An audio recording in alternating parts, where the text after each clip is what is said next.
गाड़ी थोड़ी दूसरी तरफ मोड़े, जो हादसा हुआ या जो चीज हुई, जो दंगा हुआ या जो बवाल हुआ, वो तो नागपुर में कभी नहीं होता था। आप नागपुर से आते हैं, देवेंद्र जी नागपुर से आते हैं, बावनकुले साहब नागपुर से आते हैं, आरएसएस नागपुर में है। नागपुर में कभी दंगा नहीं होता था, तो कहां चूक हो गई? ऐसा नहीं होता है। नागपुर में इसके पहले भी दंगा हो चुका है। दंगा होने के लिए कोई छोटी सी घटना एक कारणीभूत होती है। एक spark neglected burn the house. तो ये दुर्भाग्यपूर्ण है, पर अभी अच्छा वातावरण है और हमारी कोशिश है कि सब मिलकर शांति का माहौल बना रहे, और अभी हम सब लोग उसके लिए कोशिश कर रहे हैं। आपकी क्या राय है? ये जो औरंगजेब की कब्र को लेकर बार बार बात करते हैं, महाराष्ट्र में औरंगजेब की कब्र है, अब है तो है, होनी चाहिए नहीं होनी चाहिए? मुझे लगता है इसके बारे में बहुत चर्चा हुई है और मैं कोई कंट्रोवर्सी में नहीं गिरना चाहता, पर स्वाभाविक रूप से इसमें काफी प्रमुख लोगों ने बहुत अच्छे स्टेटमेंट दिए हैं। खुद छत्रपति शिवाजी महाराज के जीवन में ये था कि वो कल्याण की सूबेदार की बहू जो थी, उसको जब हमारे उनकी फौज ने पकड़ा, जो लड़ाई जीतने के बाद, तो उन्होंने ये कहा कि वो बहुत सुंदर थी। तो उन्होंने कहा कि मेरी माँ भी सुंदर रहती तो मैं भी इतना सुंदर बनता, और उसको साड़ी और सब देके उन्होंने उसको उनके घर पर पहुंचाया। अफजल खान ने जब उनको मारने की कोशिश की, तब उन्होंने उसका प्रतिकार के रूप में किया, जिसमें अफजल खान की मौत हुई प्रतापगढ़ पर। तो शिवाजी महाराज ने शाही सम्मान के साथ उनका दफन प्रतापगढ़ पर किया। तो स्वाभाविक रूप से मुझे लगता है कि इन सब बातों को ध्यान में रखते हुए छत्रपति शिवाजी महाराज की भूमिका को लेकर निश्चित रूप से हमारी भारतीय संस्कृति, इतिहास और विरासत बहुत महत्वपूर्ण है। पूरा विश्व हमारे तरफ देखता है। तो इस समय निश्चित रूप से समाज में भी अगर सही भूमिका रहेगी तो ऐसे विषयों पर जो विवाद होते वो नहीं होंगे। और वक्फ को लेकर जो हो रहा है, वक्त तो मुझे लगता है वो तो सबके हित में है। आप अगर केस टू केस जाएंगे तो वक्त में बड़े प्रमाण पर विवादित जमीनों में लोगों ने उसको कब्जा किया है, और ये जमीन अगर बाजू हो जाएगी तो engineering college, medical college, skill development institute, research institute, समाज के उपयोगी अनेक कामों के लिए इसका उपयोग होगा, जिसमें मुस्लिम समाज का बहुत बड़ा फायदा होगा।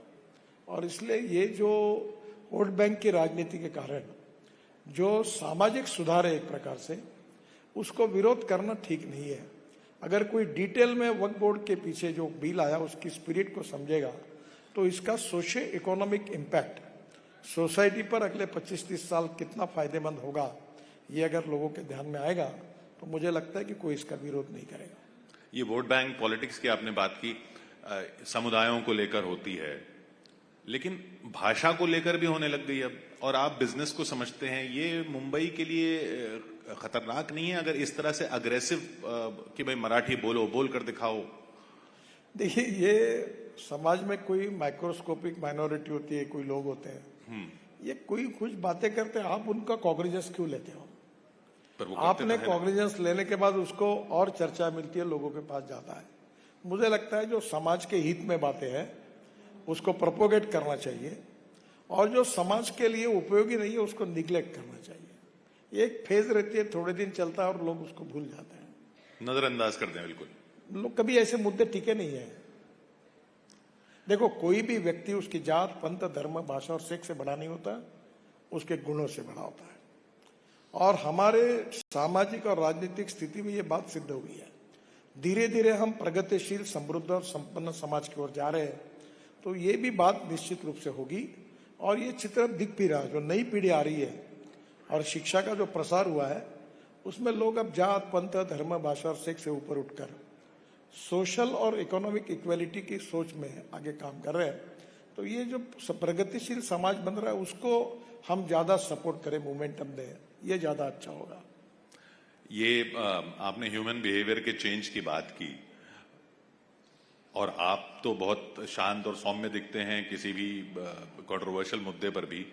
आप जब गाड़ी से जाते हैं, आपको रोड रेज आता है? देखिए, पहली बात तो ऐसी है कि मैं भी अनेक बार देखता हूं।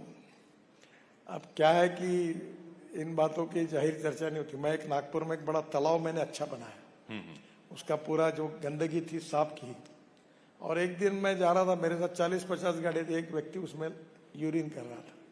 मुझे गुस्सा आना और हुआ, क्योंकि वो स्वच्छता के साथ मेरी कमिटमेंट थी। देखिए, जैसे वायलेशन करते हैं, इसका संबंध व्यक्ति के संस्कारों से है और संस्कार का संबंध उसके प्रशिक्षण से है।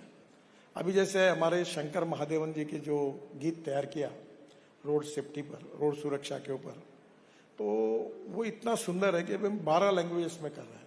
और बच्चे अगर उसको स्कूल में गाएंगे तो धीरे धीरे उनको, जब बड़े नागरिक में, आज के बच्चे कल के नागरिक हैं, तो निश्चित रूप से उनके बिहेवियर में बदल होगा।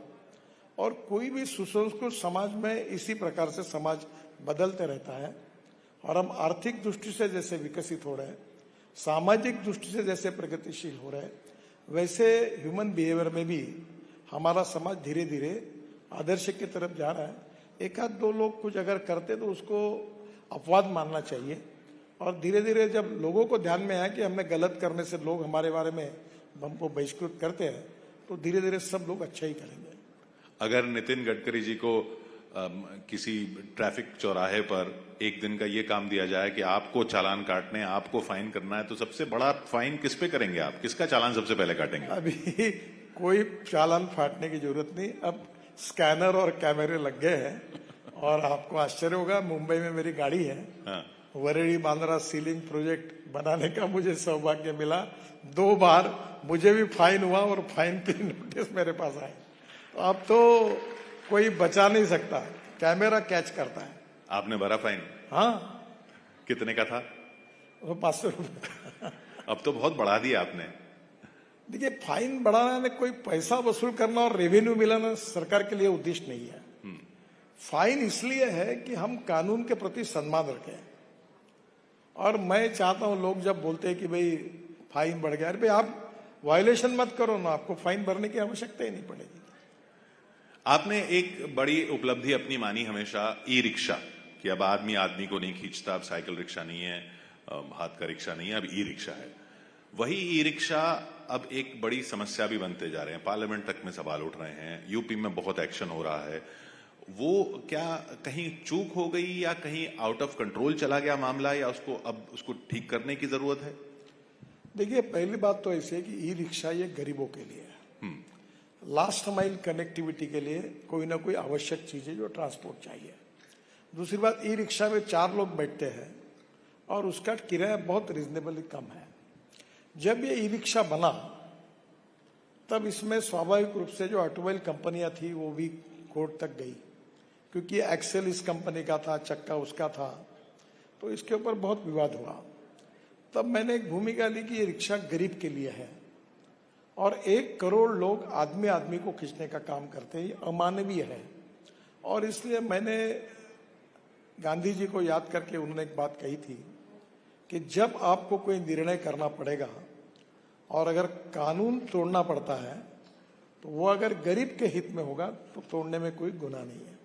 तो मैंने ये सबको मान्यता देकर वो रिक्शा अगर मैं स्टैंडर्ड में रखता तो 1.5 लाख रुपए की होती, तो मैंने उसको करके 80,000 रुपए में वो मिलने लगी ताकि गरीबों को वो कर सके। फिर धीरे धीरे उसमें एक प्रॉब्लम आया कि ये डुप्लीकेट पार्ट और इधर उधर के, मैं कोई देशों के नाम नहीं लेता, उसकी मोटर लाके ये करके ये चलने लगा। अभी ऐसा हुआ है कि 2 व्हीलर मैन्युफैक्चरर बड़ी कंपनियां भी अब ई ऑटो रिक्शा बना रही है, ई रिक्शा बना रही है।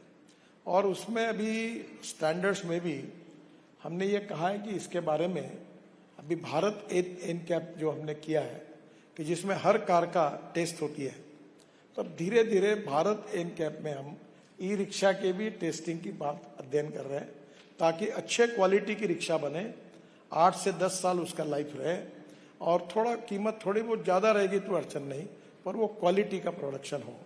दूसरी बात, ई रिक्शा में ड्राइविंग लाइसेंस नहीं लगता। आजकल दिव्यांगों भी ई रिक्शा चलाने लगे, महिलाएं चलाती है, उनके रोजगार का साधन है। आप समझो कि ई रिक्शा और ई कार्ड का अगर हिसाब लगाएंगे तो 1.5 करोड़ लोगों को रोजगार मिला है और पोल्यूशन नहीं है।